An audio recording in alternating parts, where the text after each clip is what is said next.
Well, a very good evening to you from wherever you're watching us. Welcome to another interesting episode of the Candid Talk. As usual, my name is Ivan Kenyan.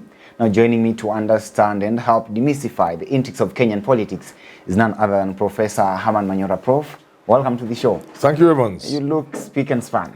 There's my weakness. Well, yes. it's been quite a while, Prof. The Luo blood in me. Yes. The Luo blood in you, yet you come just all the way from the western part. No, I'm a Luo. I'm a Luo. There's no such kind of a name in Luo land anyway, but yes. It's okay. Prof, it's been a while since the last time we had Candid Talk here. Yes. And I think a number of things are taking place in the country as usual. And the appointments are going on. People are being rewarded. We've just seen Josephat Nanok being appointed the controller of State House. And of course, there's another guy who's been appointed, Felix Kosgei, who is now the Chief of Staff. The Chief of Staff. Right. And of course, a number of people are actually talking outside there and saying, of course, here we are. And we're expecting more PSS yeah. to be appointed. Yes. There is this conversation that is going on. A number of people here saying that this idea of rewarding loyalists is not actually good. And a number of Kenyans are also reacting, saying that the president should actually come on board and incorporate every Kenyan, whether they voted for William Ruto or not, because we are one country. What's your take on that? On the first instance, on the first issue of rewarding loyalty, those who are saying Ruto shouldn't reward loyalty, they are wrong. It's done everywhere in the world. In fact, sometimes loyalty is much more important than competence. But depending on situations. What you should be telling the president is this. By all means, appoint people loyal to you. But from that range of loyal people, are you telling us you can't get capable people? So it's not mutually exclusive. I mean, in terms of that, if you are loyal, you can't be sharp, you can't be intelligent, you can't be capable, you can't have You can be loyal, and on top of being loyal, you are somebody capable. So the president should look from among loyal people, those capable of delivering for him. Yes. There's a tweet by Samson Cherargei, actually the senator for Nandi County, that has actually caused some sort of uproar in Kenya right now. And he says here that on the shortlisted PSS, I've seen some Azimio Oka apologists who didn't believe in Ruto presidency and insulted him. Let them remain in opposition, not to sabotage our God-given government, and no recycling loyalty to Ruto must be absolute to serve government and Kenyans. That is Cherargei talking. And he says that there is that list that was actually given out by Minister of Public Service. A number of people had been shortlisted there, including the likes of Professor Labanagiro, of course, I saw his name there. So many people there. But then he's saying here that those whose names have been mentioned there, including this very powerful lady, Caroline Karugu, I know you know him, former deputy governor. Of course, he says that anybody who was pro-Azimio, or rather who was assumed to be affiliated to Azimio, cannot actually deliver. And these people are saying here that you should actually trade loyalty first. Do you buy the same thing that Cherargei is saying? Okay, no. But when small politicians like Cherargei put it so crudely, they make it look bad. It is something which is good. But when it's being uttered by people like Cherargei, it looks bad. They should keep off. They should mature as politicians. Because somebody like Cherargei, he has a future. You know? I've debated him, I know him. He has a future. He should stop being a youth winger. We must tell them that. Loyalty is good, and Cherargei knows it is true, because Ruto was not loyal to Uhuru Kenyatta, and that interfered with the performance of Uhuru Kenyatta. So he's right, loyalty is good. But from among your loyal friends, followers, pick and give us men and women who are capable. It doesn't mean loyal people can't be intelligent people. No, there are many intelligent people who are loyal to Ruto. Pick them. Then you ask the question of whether he should pick across the country in terms of political persuasions. It's a very dangerous, it's a very difficult thing to do. It's a balancing act, it's a difficult balancing act. Because world over, people fight to get government. And when you are given government, you implement your policies. You implement your policies with the men and women with whom you share ideals and vision and, that kind of thing. An ideology. So, in parliamentary democracies, for example, then you are saying, even in presidential democracies like the US, you are saying, we believe that we can develop the United Kingdom if we pursue these policies in this sector. We believe the best way to lift education is to do 1, 2, 3. The other side says, no, we believe in lifting the education sector, but we don't believe we can go the route of the Tories. We believe, that kind of thing. So it naturally means, therefore, when it comes to the time of running government, you have one election. Ideally, you can only run government with the people who believe in your policies. And therefore, there will be nothing absolutely wrong with William Samoei Ruto running government with the men and women who believed in the hustler narrative. Because they are coming up with a different way of doing things. They are identifying our problems in a unique way, in a different way, suggesting unique ways of solving those problems. And therefore, naturally, you would expect the people from that line of thinking, from the hustler side, from Kenya Kwanza side, those are the people who should form government with. However, and this however is in capital letters, we are in a country that is torn. We are in a country that is badly divided, with one part of the country hurting and believing the elections have been stolen. So now, to navigate through that, you cannot stick to this traditional way of looking at things. Because this is not America. This is not UK. This is a country that is bedeviled with tribalism. And if you do not navigate this issue carefully, you want to do it the way it should always be done, you could soon find yourself in trouble. And trouble for the country. And I think I've answered your question. Okay, so what would you advise the president? Because according to me, I see that in the spirit of uniting these people, the president, I think, should pick people from all walks of this country and actually bring everybody on board. But what Senator Cherargei is saying has also been said by our very able deputy president. In fact, during that function when they were there, the event that was organized by Farouk Kibet, of course, one of the most powerful people currently, he said there very well that utapanda ulichovuna simply means that, utavuna ulichopanda, I mean, that is simply saying that you will actually reap where you sow.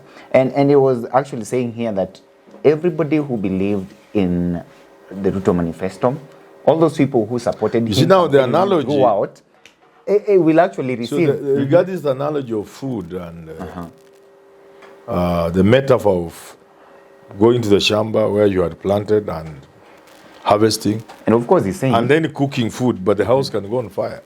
You won't eat the food. Yeah, this house can go on fire. And he's saying, so where is the food? Where is the food? Where are you going to eat the food? The food will go on fire. Even if you run away from the fire. So there is a need to navigate this problem differently. You cannot say only those who... And you see, again, like with loyalty, when we say bring the entire country on board, we are not saying you must go to Azimio and pick people there. Does it mean only Owalo could be brought to cabinet from Luo Nyanza? Luo, one of the most political communities in the country, historical and otherwise, and even densely populated. You cannot bring, for example, I don't know how many Luyas are in cabinet. There is Nahumicha, there is Wetangula, there is Mudavadi, there is somebody else, I can't remember who, but there's Nababu Namamba. You can't say you can bring that many Luyas into government and bring only one Luo. So still, there are Luos also who are not Kenya Kwanza, who are not in Azimio. look for people of substance from among the Luo. So the idea of hiding into this idea of Kenya Kwanza and Azimio when you are forming government is a little risky. It is reckless, if you ask me. Well, the president said that he is the president for... Even him, he said he's not going to... He's not going to appoint people from opposition. And I did a video and say, you are wrong, Mr. President. You are wrong, Mr. President. On that channel of Let's Talk Loud. Because I was looking a bit, as a father, when you become a president, you become a father. A parent. And the most defining characteristic of a parent is love. That is love that defines parentage. So the president is a parent of all Kenyans. And his relationship must be based on love. For that reason, he cannot tell us that I will not work with certain Kenyans. My question, therefore, is Cherargei and Gachagua justified to give such kind of... No, they are saying the right thing. They are saying the correct thing. But they lack the sophistication. How correct is it, Prof? How do you punish other people because they did not vote for... No, I'm saying, you see, I've defined it. I'm saying, it is not a question of, let me put this way. According to Cherargei, for example, there's no distinction between being Luo and being Azimio. I get you. Yeah, to Cherargei, that's what I'm saying, that level of mediocrity.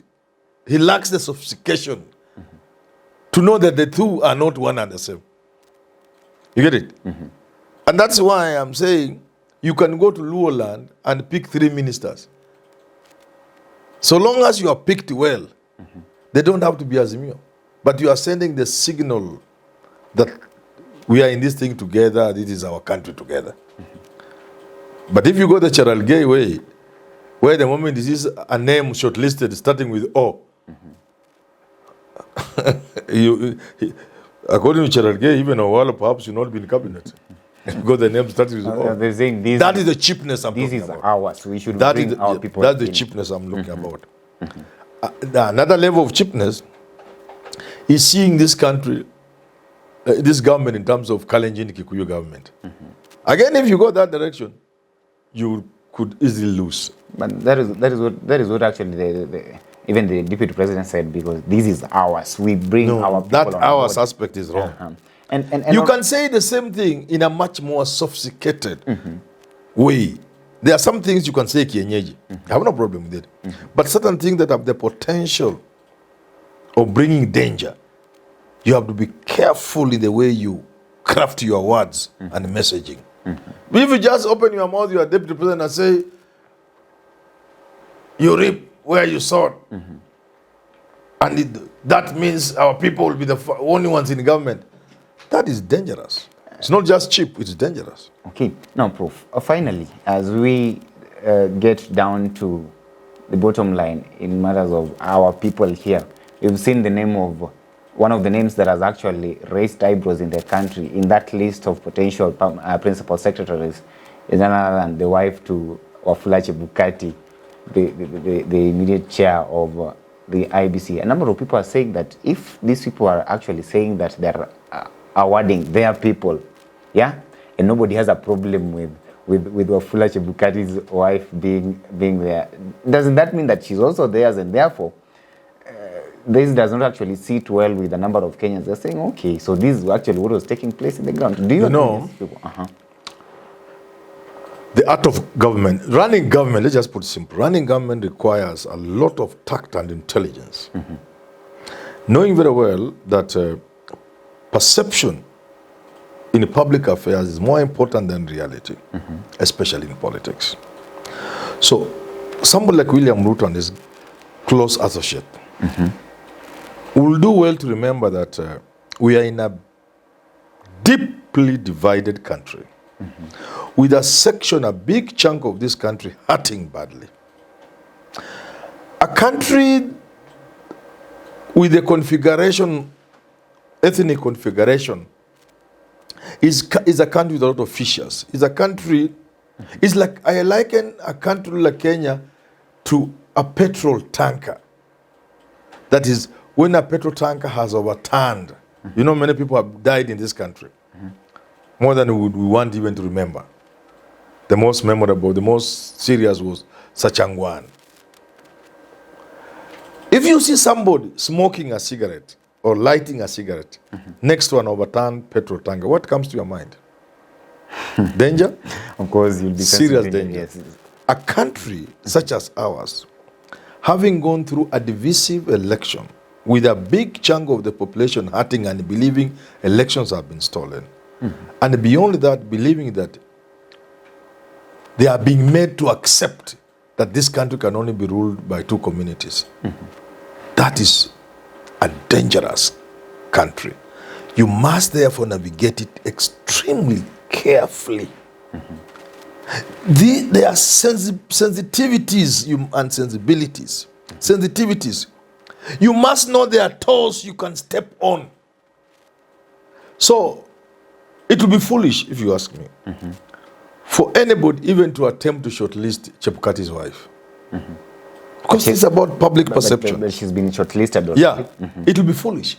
Actually, beyond that, it is reckless, it is dangerous. Cumulatively, it's like telling people, mutadu. You must be very careful. There are certain public affairs are approached with tact. But she's Don't say it. Kenyan. No, now that's where the foolishness comes in. That this is a Kenyan. They are that is not being, tact. Tact goes beyond fact. You know. Okay. Tact goes beyond fact.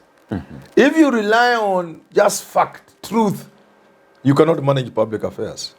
Public affairs, you go behind to look for feelings. What are people?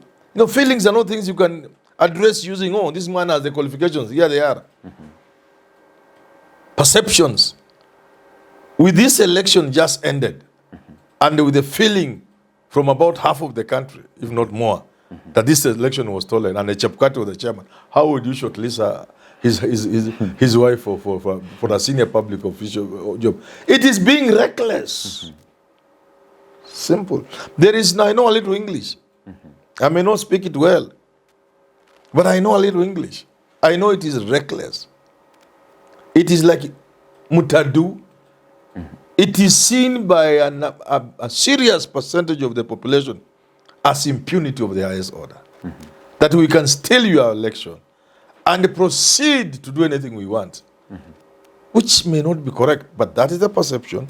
So you do not parade a person like Chebukati's wife in public and say, here I'm offering this person this serious job. No, you don't do that. They may deserve good job. They may be very qualified, but there are many low-key jobs. Low-key not because they are not prominent, they are not paying well, no. But at a time like this, you are assembling government. You are looking at less than 100 people to run this country for 5 years. Less than 100 people? You shouldn't put Chebukati's wife there. She can come at another time. She can come through another route. But you must be sensitive to the feelings of the people. Okay. Yeah. Well, I think that's a very good point to wrap up this conversation, but let's stay put and wait upon the number of people who will be appointed so that at the end of the day, we may have a broader conversation on this and strive to bring this country together so that each and everyone feels involved and feels accepted. Well, till you next time, have yourself a very lovely day. I've been your host, Ivan Sokinyi.